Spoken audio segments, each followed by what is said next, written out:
우리 불자님들 지난번에 비유품 다 사경 다 하셨죠? 이제 오늘 신해품까지 다 해오셨죠? 예. 이제 내용 지난번에 비유품에서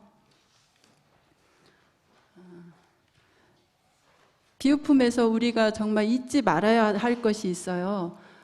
이제 좀 어려운 용어지만 회삼기일이라고 많이 들어보셨을 거예요.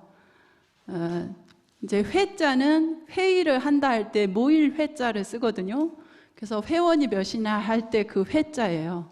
그래서 이제 셋을 모아서 삼승을 모아서 일승으로 돌아가게 한다. 그래서 회삼기일이라고 합니다. 따라서 해보시겠어요? 회삼기일. 예, 그래서 그 세 가지 수레로 준다고 아이들을 불타는 집에서 이제 끌어내우기 위한 방편으로 삼승을 설해서 삼승이 성문승, 영각승, 보살승 이렇게 세 가지 가르침을 삼승이라고 그러죠. 예, 그 세 가지 가르침으로 우선 중생들을 인도를 해서 참다운 대승연기법에서 말하는 진여불성에 일체 모든 중생이 다 부처님이라. 그것이 이제 간단히 말하면 일불승이죠. 모두 다 동일한 부처님이란 뜻이에요. 그걸 줄여서 일승으로도 하는데 그 참다운 진여 법성의 그 실상을 알게 하기 위해서 대승열반을 깨닫게 하기 위해서 이제 그 세 가지 가르침을 먼저 설하신 거죠. 이제 그래서 이제 만약에 수천 미터 목적지가 수만 킬로미터를 가야 되는 데라면 거기를 이제 처음에는 그 먼 데를 간다 하면은 누구나 다 망설이잖아요. 아이고, 여기 서울서부터 부산까지가 500km도 안 될 거예요. 근데 수천만 킬로를 가야 된다 그러면은 거기를 그러면 한 50년 걸려서 어떻게 가? 이 생각이 먼저 들 거 아니에요. 그러니까 다 누구나 질려 하니까 중간역을 세워놓는 거예요. 그래서 천안역, 부산역, 부산역 전에 대구역도 세워놓고 이래서 이제 그렇게 한 세 가지 간이역을 세워놓고 마지막 최종 목적지가 어디죠? 부산이 아니야. 우리 불교에서 말하는 건 성불이죠, 성불. 예. 모든 중생을 다 부처님 되게 하는 것이 부처님의 최고 목적이니까 그게 우리들의 목적이 돼야 되는 거예요. 부처님만의 목적이 되면 안 돼. 왜냐하면 우리가 부처님의 다 자식이거든요. 그래서 부처님 종자니까 우리가 다 부처님이 돼야지. 그리고 우리가 연꽃 씨앗을 연밥을 심었는데 거기서 이상한 풀꽃이 나오면 안 되잖아, 그죠? 그 당연히 나올 건데 본인이 스스로가 부처님은 나랑은 다른 존재야, 이 생각 때문에 장벽이 되는 거거든요. 그게 큰 장벽이에요. 그래서 이제 그렇게 삼승을 설하지 않고 바로 너희가 부처님이 될 수 있다. 그리고 너희가 부처님이다. 이렇게 먼저 설할 수도 있는데 중생들이 그 말을 받아들일 수 있는 근기가 안 돼서 이제 일부러 성문승으로서 최고 도달할 수 있는 최고 높은 그 지위가 아라한가다. 아라한가만 얻어도 생사를 초월하니까 그걸로 최고 목표로 삼고 정진해라 해서 부추겨서 이제 성공을 하게 한 다음에 그 다음에 이제 부처님께서 열반에 드시기 마지막 8년 동안에 이 법화경을 설하신 거죠. 그래서 최종 목표는 성문이 아니라 그 아라한가만 얻어서 그것이 완성되는 게 아니다. 너 스스로만 해탈을 그 삼계 윤회를 벗어나서 그걸로 끝이면 나머지 중생들은 너와 상관이 없는 게 아니라는 거죠. 그러니까 한 사람이 성공을 하기 위해서는 그 이외에 무수한 그 사람이 혼자 성공하는 게 아니에요. 그 이외에 뭐 부모님은 말할 것도 없고 일가 친척들이며 또 친지들이며 그 친구들 또 사람뿐만 아니라 무수한 바람과 햇살과 비와 눈과 꽃잎파리며 날아다니는 새, 그 영향도 우리가 다 받고 그 은혜를 입어서 우리가 되는 거예요. 그런데 그 많은 중생들을 외면하고 혼자만 삼계에서 해탈했다는 걸로 그걸로 만족이 아니라는 거죠. 그것이 부처님의 최대 목표라면 부처님께서 굳이 이 험악한 사바세계에 오실 필요가 없었던 거죠. 일체 중생이 다 나의 똑같은 아들인데 인연 따라서 사람이 되고 짐승이 되고 벌레가 되었을 뿐이지 일체 모든 생명이 다 내 아들이라는 거예요. 내 아들이고 내 딸인 거야. 그러니까는 우리 생명체의 진짜 아버지는 부처님인 거예요. 그래서 이제 최종 목표진 부처님이 되게 하기 위해서 그 삼승을 먼저 설하신 것이다 해서 비유품에서 그 삼계 화택에서 우리가 회삼기일 이 말뜻은 다 이해하실 수 있겠죠. 예, 그래서 이제 그 가르침을 듣고 부처님의 여러 10대 제자들 가운데 이제 오늘 배울 신해품에서는 신해품 한번 페이지 펴보세요. 이미 다 쓰셨겠지만 이제 그 내용을 설하지 않았기 때문에요. 98페이지죠. 그리고 한문 사경책은 170페이지입니다. 170페이지. 예, 거기 보면 신해품이라고 나오죠. 그래서 여기 신해는 뭐냐면 모두 아시겠지만 신이라는 것은 믿을 신자예요. 믿음. 그리고 해는 이해한다 할 때 이해해자입니다. 그래서 믿고 이해하는 거예요. 그러니까 우리가 직접 그 최종 목표지인 그 성불에까지는 아직 못 갔지만 일단 부처님이 되면 어떠한 힘을 얻고 이제 우리가 어디 목표를 정해서 어디를 가려고 하면 거기에는 어떻게 가야 된다는 노정표를 알아야 되죠. 이정표를 알아야죠. 그래서 거기 가면은 경치가 어떻고 어떤 사람들이 있고 주변에는 무엇이 있고 막 그런 것을 상식으로 알아놔야 딴 데 가서 여기가 내가 가려고 했던 그 부산 목적지인가 보다 이렇게 헤매질 않잖아요. 미리 알고 있어야 되거든요. 웬만큼은 내가 증득은 안 했어도 가보지는 않았지만 반드시 거기에 가면 미리 거기에 뭐가 있다더라 이런 상식으로 정보를 알고 가야 엉뚱한 데 내려가지고 여기가 내 최종 목표지다 이렇게 하면은 이제 그 사람은 양쪽을 다 모르는 게 되는 거예요. 그런 실수를 하지 않게 하기 위해서 이론적으로 먼저 알아야 되는 거죠. 그래서 이제 믿고 이론적으로 이제 이렇게 이해를 마음으로라도 먼저 이해를 해야 되는 거예요.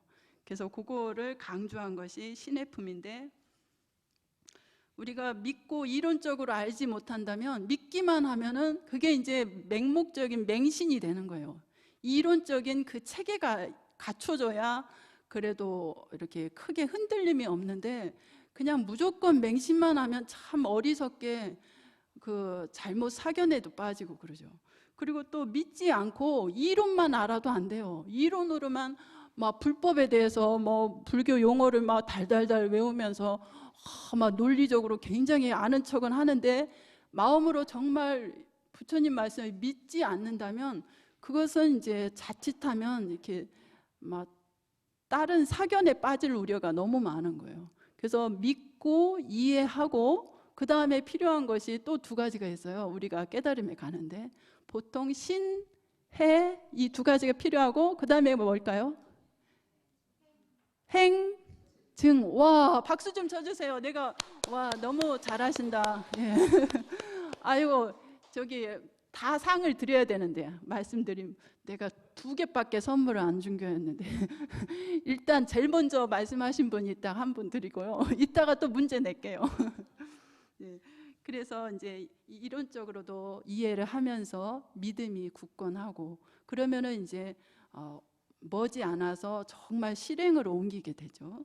그래서 신해가 중요하다는 것을 강조하는 건데요. 여기 처음에 보면 그때 해명수보리와 마하가전령과 마하가섭과 마하목건여 이 네 분의 스님들이 등장하죠. 그래서 지난번에는 이제 이 방편품에서는 사리불존자가 나왔어요. 그죠? 사리불존자는 이제 가장 지혜가 뛰어나서 부처님 10대 제자 가운데서도 최고 첫 번째가 사리불존자예요. 근데 부처님의 그 법을 부촉할 때는 어느 분에게 부촉을 하셨을까요? 부처님께서. 예, 마하가섭존자에게 부촉을 했어요. 그 이유를 왜 그랬을까 속으로 생각이 참 안 풀렸는데, 나중에 생각을 해보니까요, 사리불존자가 머리가 뛰어나고 굉장히 능력이 있었어요. 그래서 누구라도 먼저 첫 번째 아들한테 물려주듯이 첫 번째 제자한테 물려주고 싶을 거 아니에요. 근데도 부처님께서 그 마하가섭존자는 부처님보다 20살이나 더 나이가 많거든요. 그리고 사리불존자도 나이가 많아요. 목건년도 부처님보다 다 나이가 많아요. 부처님은 30대 초반에 깨달으셨고, 이분들은 다 이제 뒤늦게 이제 뭔가 정말 진리를 알기 위해서 출가하신 분들이에요. 그런데도 사리불존자한테 법을 부축하지 않고 왜 마하가섭에게, 그 나이도 많은 사람한테 부축을 했을까 했는데, 나중에 이제 제가 그 이제 부처님 제자들 전기를 읽다 보니까 그럴 것을 미리 부처님은 다 아셨던 것 같아요.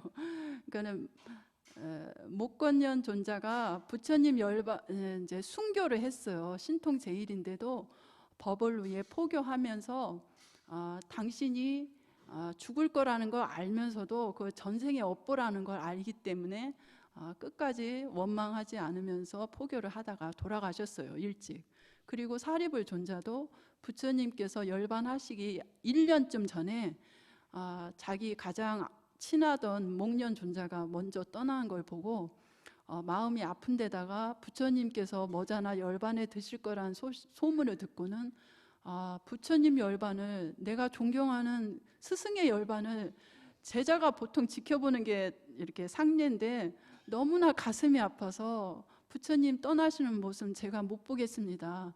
제가 먼저 떠나게 좀 해주십시오. 그걸 허락 좀 해주십시오. 부처님께 진심으로 사정을 해서 부처님께서 허락을 하셨어요. 그래서 보통 아라한과 이렇게 대도인이 되면은 수명을 늘리고 줄이고 이런 거는 조금 자제롭게 해요. 그래서 사리불존자가 먼저 죽었어요. 죽었다고 하면 안 되는데 먼저 돌아가셨어요. 죄송합니다. 이렇게 좀 말이 거칠어서 이렇게 실수를 많이 하네요. 그래서 이제 사리불존자가 떠난 다음에 사리불존자와 목련존자가 다 떠나고 나서 부처님께서 굉장히 상심하셨죠. 정말 그런 거 보면 굉장히 인간적이에요. 정말 이 3개의 우주의 대도사이신데도 당신이 아끼던 제자의 죽음, 먼저 당신보다 1년 앞서서 떠나간 제자, 그것을 허락은 했지만 정작 떠나고 나서 없으니까 정말 텅 빈 것 같다고 그렇게 가슴 아파하셨는데, 그래서 이제 마하가섭존자가 부처님 열반하실 때 80세에 열반하셨잖아요. 그러니까 마하가섭은 그때 당시에 100살이었어요. 그런데 부처님께서 그 마하가섭에게 법을 전하고, 마하가섭은 그 후로도 120세까지 살아서 교단의 부처님 경전 제1결집을 아주 그분이 확실하게 책임지고 하셨고, 교단을 잘 통수를 하셨죠. 그러니까 그렇게 책임감이 강하고 그런 이제 오래 계실 걸 알고 먼저 마하가섭에게 법을 부축을 하셨던 것 같습니다. 이건 이제 제 생각인데요. 여기 이제 제일 먼저 나오는 해명수보리, 수보리 존자 유명하죠? 많이 들어보셨죠? 금강경에서. 예. 해공제일. 그래서 이제 해공이라는 것은 이해할 자, 여기에서 신의 품에서 이 해자거든요.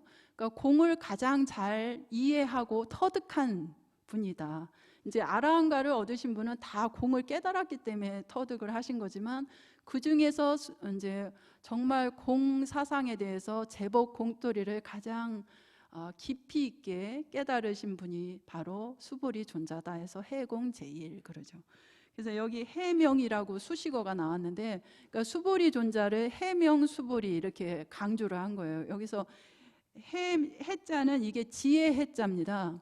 지혜의 목숨이라는 거죠. 그래서 여기에서의 지혜는 뭐 공부를 잘해서 막 이런, 그러니까 어떤 지식 면에서 뛰어나서 그런 것도 들어가겠지만, 여기에서 말하는 지혜라는 것은 제법의 아까 말한 대로 제법 공돌이, 제법 개공의 그 정말로 일체 모든 존재의 근원을 파고 들어가다 보면 결국은 거기에는 원래 아무것도 없었다는 거, 그 비어 있는 그 공사상을 가장 잘 아는 그 지혜를 거기 그러니까는 물질과 모든 생명의 근원이 이제 공인데 그 공을 가장 잘 깨달으셔 거기에서 나오는 지혜가 바로 반야 지혜라고 해요. 그래서 일부러 이제 반야라는 말 자체가 지혜인데 그냥 지혜로 해도 되지만 뭐 지혜 하면은 사람들이 세속적인 머리가 잘 돌아가서 그런 지혜로 생각을 할 수도 있고 그러기 때문에 이제 정말 불교에서 말하는 제법 무아의 도리, 이 무아 공사상은 불교 이외에는 어느 종교도 감히 이런 말까지는 한 종교가 하나도 없습니다. 물론 이제 중국의 노자에서는 무를 주장을 했지만 그 무도 중요하지만 그 무보다 더 뛰어넘는 것이 이 공이에요. 공은 유와 무를 다 초월한 거고 또 유와 무를 다 낳을 수 있는 것이 공이거든요. 그래서 공의 진정한 의미는 중도에 있는데 그 깊이까지는 노자도 미처 거기까지는 말을 못했어요. 그래서 참다운 대승의 공사상을 어느 종교에서도 이 불교 이외에는 그렇게 말한 종교가 없습니다. 그래서 이 해명이라는 것은 공의 지혜를 목숨으로 삼는다는 거예요. 우리는 내 몸뚱이를 내 목숨으로 알고 있잖아요. 근데 참으로 이 일체 우주의 진실한 생명은 이 반야 지혜다. 거기에 자기의 목숨으로 삼는 거예요. 그래서 목숨 명자를 쓴 겁니다. 지혜의 목숨이 바로 공사상에 있다는 걸 누구보다도 이 수보리가 깨달았기 때문에 그냥 이제 그 존칭어로서 아주 강조를 하느라고 수보리 존자의 그 공덕을 강조하기 위해서 해명이라고 이제 별호가 붙은 거죠. 해명 수보리. 그리고 마하가전년 존자는 굉장히 논리적인 이 사고가 뛰어나서 왜 두루뭉실하게 알 수도 있잖아요. 근데 제법 공이면 왜 공인가? 그것을 누구보다도 논리적으로 조리 있게 설명을 잘 하시는 분이에요. 그러니까는 왜 사람마다 능력이 조금씩 달라서 이제 같이 깨달은 정도는 거의 비슷해도 그 표현하는 기술이 다르잖아요. 어떤 사람은 시를 잘 쓰는 사람이 있는가 하면 어떤 사람은 시는 못 쓰고 수필은 잘 써요. 또 어떤 사람은 수필보다는 드라마 쪽을 잘 쓰는 사람이 있어요. 소설 쪽을 잘 쓰는 사람이 있고 그런 식으로 각자 자기 개성이 다른데 이 마하가전녀는 이제 우리말로 요새 말로 하면 이제 논문을 잘 쓰시고 논리적인 구사 설명을 아주 잘하신 분이죠. 그래서 설법제일 부르나 존자도 좀 약간 설법에 이것을 어떻게 표현을 해야 될지 모를 때는 이 마하가전년 존자한테 질문을 해서 마하가전년 존자가 힌트를 주면 그렇게 설명을 하면 되겠구나 하고 도움을 받았다고 합니다. 그래서 다른 제자들도 부처님 말씀에 저게 부처님께 막 이게 따지듯이 묻기가 어렵기도 하잖아요. 여러 대중들한테서. 그러니까는 부처님께서 오온이 다 공이라고 하셨는데 난 그 말뜻을 잘 이해가 안 가. 솔직히 마음으로. 그러면은 이제 마하가전년 존자를 찾아가서 아까 부처님께서 그렇게 설명을 하셨는데 나 솔직히 그게 이해가 안 가는데 좀 알려주시오. 그러면은 가전년 존자가 그 사람이 이해하기 좋게 또 다시 설명을 아주 잘 구사를 했다고 그럽니다. 그러니까는 동료들한테도 아주 그 신도들에게도 그랬고 부처님 사상을 논리적으로 이해하도록 이렇게 도움을 많이 주셨다고 해요. 그리고 마하가섭전자 나오죠. 마하가섭은 뭘로 제일 유명하죠? 마하가섭전자. 이분도 굉장히 유명한데 부처님 법을 이으신 분이잖아요. 네, 두타지에 누가 말했죠? 예, 박수. 이따가 두 분 상 줄 테니까요. 그냥 가지 마시고. 예. 그래서 이 마하가섭전자는 누구보다도 두타라는 것은 이제 고행이나 마찬가지예요. 그래서 부처님께서 지나친 고행은 하지 말라고 하셨지만 그래도 스님으로서 지나치게 사치하면서 살 수는 없잖아요. 그런데 이제 나중에 부처님 가르침이 널리 보급이 되면서 신도님들이 이제 불법에 많이 기의하고 하면서 자연스럽게 공양도 많이 들어오고 했는데 이제 마하가섭존자는 굉장히 절제를 하고 여러 스님들 가운데서도 가장 투철하게 이렇게 이렇게 간소하게 사셨는가 봐요. 그래서 이제 두타 제일로 하는데, 왜 우리가 제일 먼저 오래 전에 그 서품에 보면 우르빌라 가서 낮에 가서 뭐 저기 그렇게 삼형제 나오죠.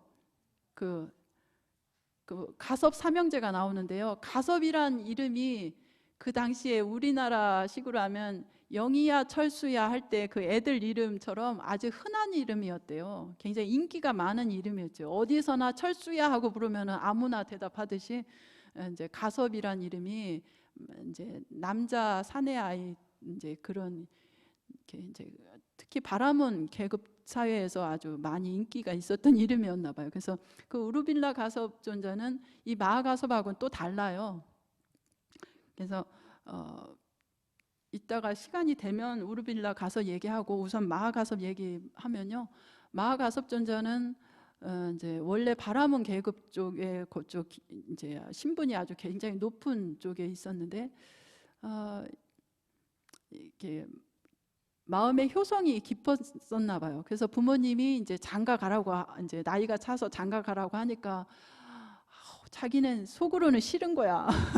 속으로는 나는 평생 참다운 진리가 뭔지를 모르고 그러니까 참답게 깨달으신 분이 누군지를 몰라서 내가 지금 나가지는 못해도 언젠가 바른 진리를 찾아서 나도 꼭 공부를 해야 되겠다, 이 마음이 어려서부터 있었다고 그래요.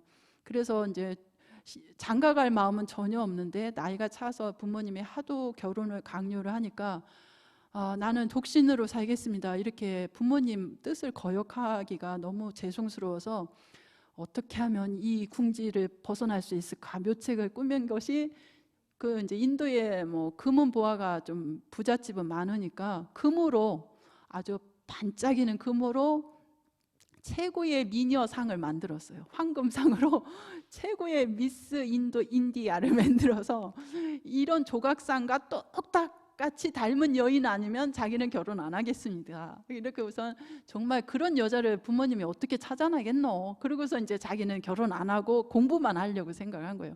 근데 부모님이 아들을 결혼시키고 싶은데 아이 이렇게 예쁜 이렇게 조각상 같은 황금상을 만들어서 이거와 똑같은 상이 아니면 자기는 절대로 결혼 안 한다. 그러니까 막 백방으로 수숨을 하고 사람들한테 돈을 막 여기저기 뿌려서 이 아가씨와 똑 닮은 저기를 구해오라고 해가지고 백방으로 수문을 하니까 정말로 그 조각상하고 똑같이 생긴 여인이 찾아낸 거예요. 그래서 딱 데려놓고 조각상하고 비교를 딱 데려놓고 하니까 똑같아요. 그러니까 이제 어떻게 자기가 조건을 내걸은 걸 부모님이 딱 맞춰서 해왔는데 그것까지 거절은 못 하잖아요. 그러니까 마지못해 결혼을 했어요. 그래서 결혼 생활을 한 12년 가까이 하니까 부모님이 이제 연로하셔서 다 돌아가셨어요. 그래서 부모님 장례를 다 치른 다음에 나는 출가를 해야 되겠다. 근데 이제 사실 첫날 밤 지낼 때 부부가 첫날 밤 지낼 때 그 신혼에 얼마나 단꿈이 있겠어요. 근데 그 첫날 밤에 마하 가섭 존자가 그랬대요. 그때는 이제 가섭 존자가 아니지, 그냥 가섭이 이제 처사님이 신분으로서 이제 총각 그러니까는 신랑이죠. 신랑이 자기 아내에게 사실은 내가 결혼하기 싫은데 억지로 결혼하라고 그래서 내가 일부러 그런 조건으로 해서 했는데 당신이 정말 그 조각상과 똑같아서 할 수 없이 결혼을 했지만 나는 절대로 내 동정을 깨고 싶은 마음이 없다. 그러니까 이 아가씨도 이 색씨도 어쩌면 나랑 똑같습니까? 나도 마지못해서 부모님이 하도 강권을 해서 결혼을 했지만 정말 저도 제 몸을 허락할 뜻이 전혀 없습니다. 저도 출가할 마음만 있는데 언제 어떤 스승을 만날지 몰라도 저도 공부할 생각밖에 없습니다. 그래서 12년간을 단 한 번도 순결을 깨뜨린 적이 없었대요. 두 분이 다 같은 방을 쓰면서. 그리고 이제 그래도 효성이 지극해서 부모님들 살아 계실 때 출가를 하면 이제 너무 상심이 크시고 또 장남이고 하니까는 끝까지 부모님 돌아가실 때까지 뒷바라지를 하고 장례식까지 다 치른 다음에 부부가 같이 나란히 이제 집을 떠나는 거예요. 그래서 나는 왼쪽, 당신은 오른쪽으로 떠나시오. 그래가지고서 각자 떠났는데 나중에 보니까 다 부처님 회상에서 만나요. 그래서 아내는 이제 비구니 스님이 되고 이제 마하가섭존자는 이제 비구 스님이 된 거죠. 그래서 참 이렇게 참 이런 훌륭한 인연도 있더라고요. 그래서 마하가섭존자 그렇고 마하목건이어는 우리 불자님들 다 아시죠? 목련존자 이야기는 사리불과 절친한 친구였고 이제 그랬는데 얼마 전에 백중이 지났죠. 그 백중의 효시가 바로 이 목련존자죠. 그래서 우람 분재가 이제 목련존자로 인해서 이제 비롯됐는데 우람 분절 그 의미가 이제 모두 아시겠지만 이렇게 우리가 운동 삼아서 이렇게 가끔 물구나무 서기 한 몇 초 하는 거는 괜찮지만 하루 종일 물구나무 서봐. 그럼 피가 다 거꾸로 서 1시간만 서 있어도 그거 얼마나 고통스럽겠어요. 근데 그만큼 거꾸로 매달려 있다는 거죠. 이 지옥 중생뿐 아니라 사실은 지옥 중생이 가장 극심하고 육도 윤회하는 모든 중생은 이 생각이 거꾸로 돼 있어서 거꾸로 살아가는 거라는 거예요. 그러니까 쉬운 예로 무상한 걸 무상하게 볼 줄 알아야 되는데 이 물질이라는 것은 아무리 단단한 이런 세부치도 언젠간 다 흩어져서 가루가 되거든요. 그러면 다 사라지게 돼 있고 돈도 마찬가지고 재물도 재물이나 또 금은 보화 또 명예 그리고 우리가 아무리 가꾸는 이런 육신도 그렇고 이런 모든 물질은 다 언젠가는 허망하게 그냥 그림자 같은 거라서 그 실체가 없어지면 다 사라지는 건데 그거 무상한 걸 무상으로 여기지 않고 그게 언제든지 내 곁에 존재하리라고 생각하고 이 물질뿐만 아니라 사람에게도 집착을 하는 거예요. 사람이나 이런 모든 인연은 사실은 인연이 모였을 때 잠시 내 것이 되는 거지 그것이 영원한 내 것이 아니에요. 왜냐하면 나라는 실체도 없는 거고 그 실체가 없으니까 그 실체의 대상도 없는 건데 우리는 그렇게 못 보거든요. 그 사실을 사실대로 몰라요. 그러니까 무상한 것을 제대로 무상으로 못 느끼고 또 정말 무상한 것 뒤편에 여여한 불생불멸한 영원한 실상이 있는데 그것을 몰라요. 그냥 눈에 보이는 것만 뭐가 있으면 그것이 존재한다고 생각하고 그것이 없어지면 없다고 생각을 하잖아요. 그러니까 참답게 존재의 실상을 몰라서 이제 우리가 인생의 고통이 시작되는 건데 그래서 이제 우람분 그 의미가 거꾸로 매달려 있다는 거예요. 그런 극심한 윤회 중생들은 다 받는다는 거죠. 그래서 그런 고통에서 벗어나게 하기 위해서 이제 목련존자가 처음에 이제 이제 비롯되게 시작이 된 것은 자기 어머니를 지옥에 빠진 어머니를 구원하기 위해서 이제 부처님께 방법을 여쭈어서 하한거 해제날 여러 스님들 그러니까 신통제일인 목련존자도 지옥에 빠진 어머니를 구원을 낼 수가 없는 거예요. 그 업이 너무 무거워서 그것을 녹여낼 수 있는 건 여러 스님들이 공부를 이제 3달 동안 아주 용맹정진해서 하한거라는 것은 안거라는 말을 어떤 분이 이제 그럼 편안히 앉아서 밥만 얻어먹고 공부만 하고 놀고 먹는 거구나 이렇게 생각을 하시는 분이 계시더라고요. 그래서 그게 말이 편안할 안자지 정말로 혹독하게 집중 수행을 하는 거예요. 그런데 그렇게 해서 3달 동안 이제 선방에서 공부를 하신 여러 대중 스님들께 공양을 해서 그 스님들이 한마디씩 축원한 그 힘으로만이 지옥에 빠진 중생을 구원할 수 있다. 그래서 이제 그걸로 해서 목련존자가 어머니를 위해서 여러 스님들께 보시를 하고 이제 부처님께도 공양을 올리고 하면서 거기에서 제를 지내서 이제 천도를 한 거죠. 그것이 지금까지도 이루어지는 것이 하한거 해제날 7월 15일 날 백중인 거죠. 그래서 이제 목련존자에 대해서는 이제 잘 아실 겁니다. 그래서 이제 요 설명만 하다 보니까 벌써 다 시간이 많이 가버렸네요. 거기 이제 조금 한 페이지쯤 더 가서요. 저희들은 승가의 상수로서 나이도 많고 스스로 이미 열반을 얻었으니 더 이상 할 일이 없다고 생각해서 더 정진하여 안욕따라 삼맥 삼부리를 구하려고 아예 생각조차 하지 않았나이다 이랬죠. 그래서 이제 우리들은 이제 소승 열반을 얻었다 생각을 한 거예요. 부처님께서 처음에 이제 이 법을 가르치실 때 참다운 대승의 열반을 가리키고 싶어도 아무도 못 알아들으니까. 왜냐하면 번뇌에 휩싸여 있는 이 탐욕심 그대로가 사실은 그 근원을 보면 진여 실상과 조금도 차별이 없다. 부처님의 무한 공덕을 모든 이 사악한 중생들도 겉으로 볼 때 못된 번뇌에 휘말려 있고 성질 많이 부리는 중생의 근원도 부처님의 근본과 다르지 않다. 이렇게 말하면 번뇌가 깊은 사람은 아니 그게 말이나 되는 소리야 하고 다 이의를 달잖아요. 우리는 이제 참선 법문을 많이 들었기 때문에 번뇌심시 본래 불, 이제 본래가 모든 일체 중생이 다 부처님이다, 이 도리를 많이 들어도 늘 들어왔으니까 뭐 그거 대단치 않다 이렇게 생각할 수도 있고, 생사즉 열반이다 이 말을 들어도 크게 그거 뭐 맨날 듣던 소리인데 하고 이렇게 감동이 안 올 수도 있는데, 부처님께서 이 법을 설하실 때는 정말 그야말로 폭탄 선언과 같은 거였어요.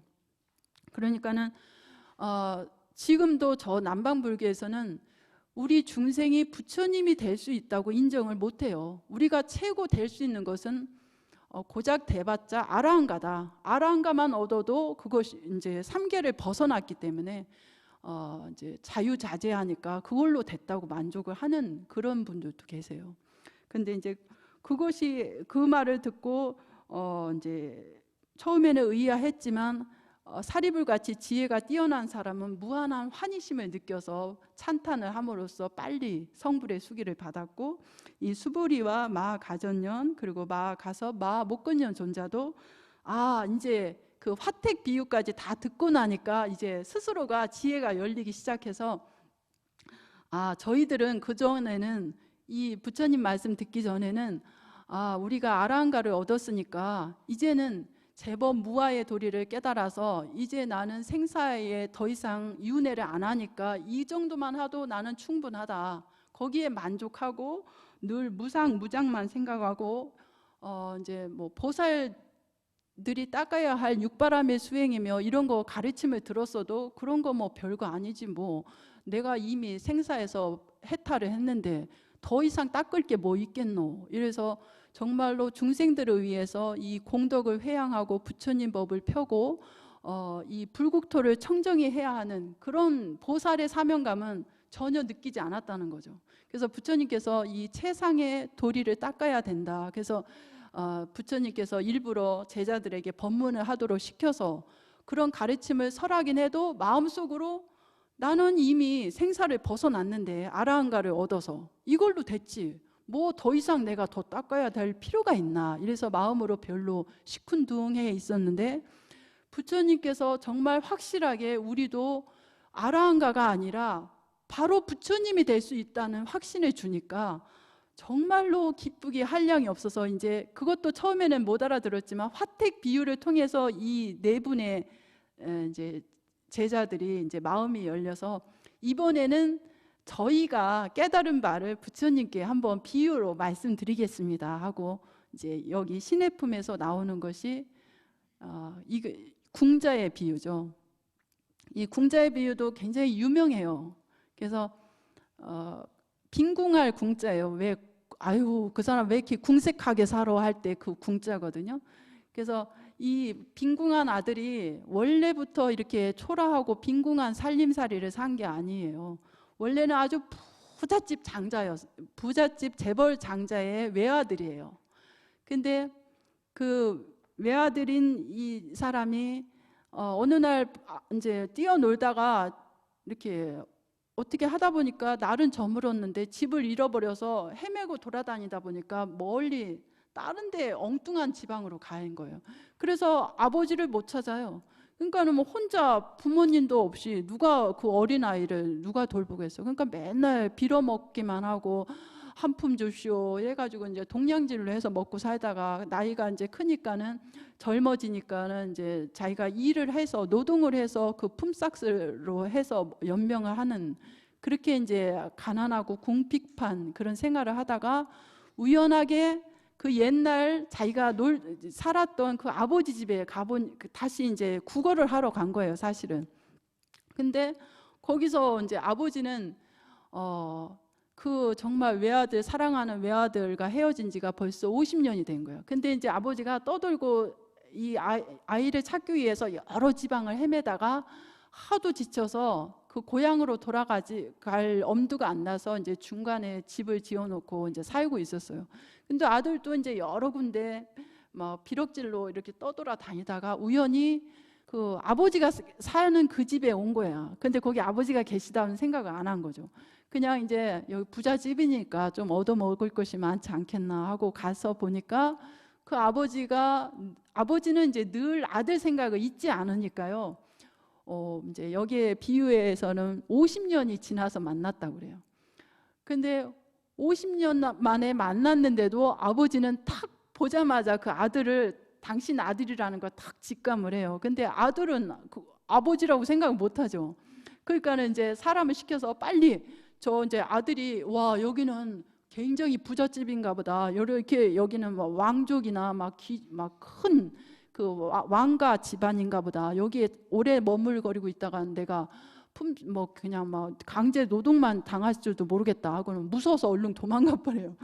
그러니까는 이제 얼른 옆에 있던 뭐 이제 일꾼을 통해서 빨리 데리고 오라고 해서 하니까 이 아들은 자기 친아버지가 자기를 부르러 온 건데 그거를 이제 자기 공덕이 없으니까 자기를 잡아가서 내가 죄도 안 졌는데 잡아가니까 나는 필시 죽게 생겼구나 이렇게 먼저 두려움에 떠니까 이제 사람이 이렇게 귀신을 만나 봐서도 귀신한테 자기가 죄진 게 없으면은 귀신 앞에서도 당당할 수가 있어요. 두려움이 없어서. 근데 이렇게 먼저 자기 자신을 궁색하게 여기고 하고 이렇게 두려움이 많으니까 자기 두려움에 먼저 질려서 그냥 그 자리에서 기절을 해버려요. 그러니까 기절을 한 걸 보고 아버지가 지금은 내가 아버지라고 말해도 믿지도 않을 테고 안 되겠구나 해서 그 사람 데려올 필요 없이 빨리 찬물이나 끼얹고 말도 하지 말고 와라 그랬어요. 그래서 이제 나중에 그 사람이 깨어난 걸 보고는 그 사람 수준에 맞춰야 되겠다 싶어서 정말로 당신 여러 일꾼들 가운데 아주 초라하게 생긴 사람, 또 애꾸 눈에다가 다리도 절고 볼 것이 하나도 없는 사람을 일부러 2사람 뽑아서 그 사람을 통해서 저기 일을 하는 때가 있는데 똥걸음 치워주면 다른 데보다 삭슬 2배 준다니까 나도 거기 가서 일할 건데 우리 같이 가지 않을려? 그렇게 한번 말을 해봐라고. 그래서 그 사람이 그럼 좋다 하면 데리고 오고 이거 싫어. 거기 너무 부자라 안 가. 이러면은 그냥 데려올 필요 없이 그냥 냅두라고 그랬어요. 근데 이제 가서 말을 하니까 돈에 약해가지고 딴 데보다 2배 준다니까 아이고 웬 떡이냐. 그러고서 이제 와서 이제 똥걸음을 치우면서 또 똥걸음 치우고 나면 방 청소도 해라 해서 이제 방 청소 해서 한 몇 년 지나고 나서 이제 사람이 이제 거기 생활에 익숙해지니까 이제는 이제 그 청소 일은 그만두고 나중에 네가 이제 제법 우리 집안 일을 행정을 잘하니까 내 창고 보물 창고를 다 그 열쇠를 맡기면서 이 창고를 관리를 해라. 그래서 앞으로 누가 얼마를 빌려가고 또 우리가 얼마 이자를 받아야 되고 이런 것도 네가 다 장부 정리를 해라. 그래서 아주 진짜 살림을까지 나중엔 다 맡겨요. 그렇게 하니까 이제 사람이 이제 의젓해지잖아요. 이 전체 큰 살림을 내가 맡은 이제 총무처럼 되니까 당당해지지. 그만큼 이제 컸을 때 아버지가 이제 여러 사람들을 일부러 이제 다 모이게 합니다. 이제 아버지가 이제 목숨이 거의 다 떠날 시기가 된 줄 알고 이제 아들한테 시켜서 모든 그 나라의 이제 권속들을 다 모이게 하고 또 대신들까지 다 모이게 해서 그 대중들 앞에서 이 사람이 사실은 내 친아들이다. 그러니까 내가 가지고 있는 모든 재물은 다 이 아이의 소유다 하고 전체를 다 물려주는 거죠.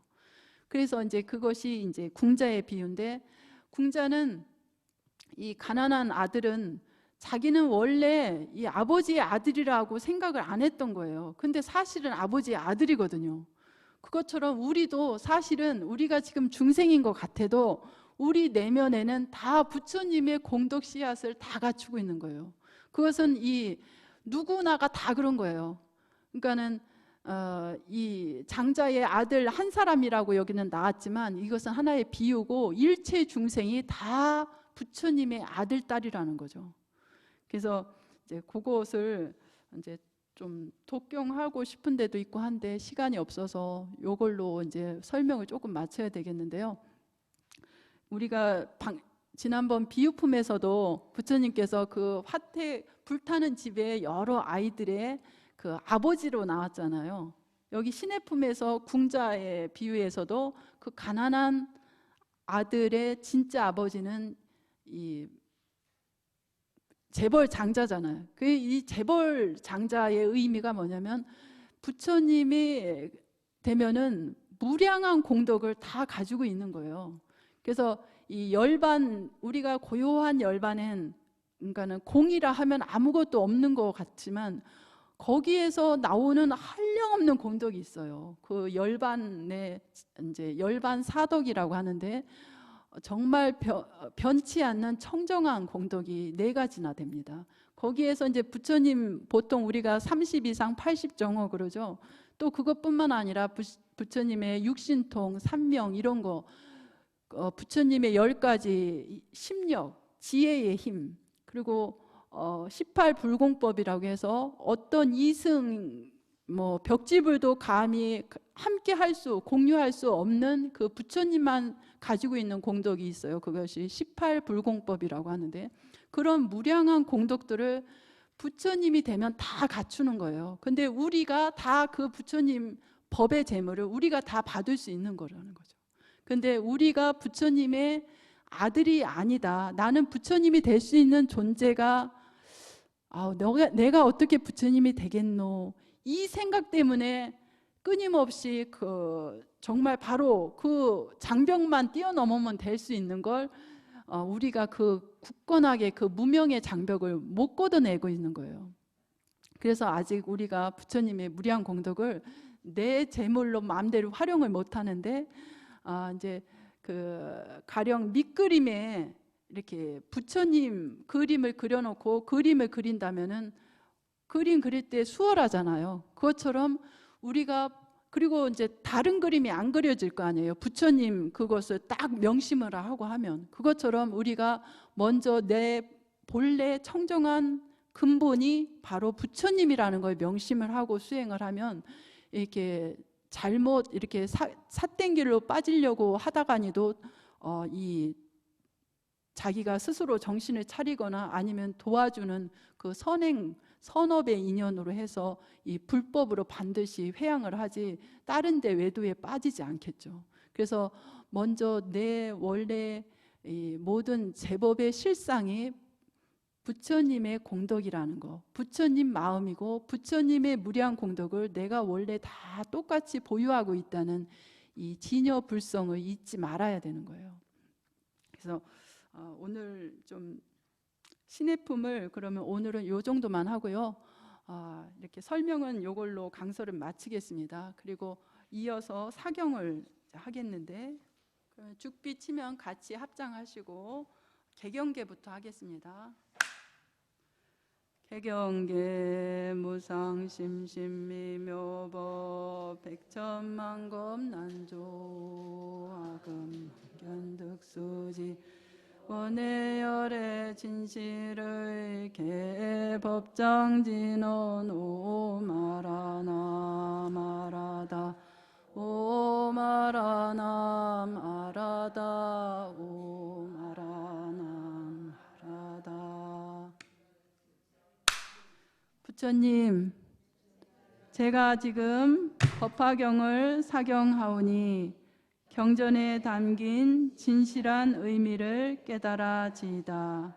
나무 묘법 연화경, 나무 묘법 연화경, 나무 실상 묘법 연화경.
사경 공덕 수승행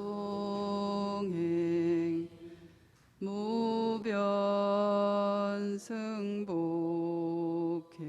계회양 보원지미 제유정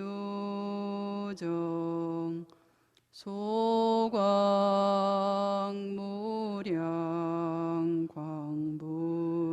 광불찰 시방삼세 일체불 제존보살 마하살 마하반야 바라미.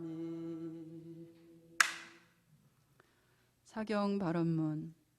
원하옵건대 정성으로 사경한 이 경전 미래세 다하도록 파손되지 않으며 만나는 인연마다 지혜와 성근이 자라나 부처님의 일체중지 성취하여지이다. 설사 영가 천도를 위해 사루어질 때라도 한 글자마다 허공처럼 다함없는 광명으로 나투어 영가의 어두운 업장을 씻어 극락세계로 인도하며 저희들의 잘못된 생각과 허물도 소멸되어지이다. 그리하여 이웃과 이웃이 서로 존중하며 차별 없는 대승의 평등심을 회복하여 온 생명이 사랑하고 존경하는 마음으로 세세생생 보현행 닦아 남북 통일과 세계 평화 이루어지이다.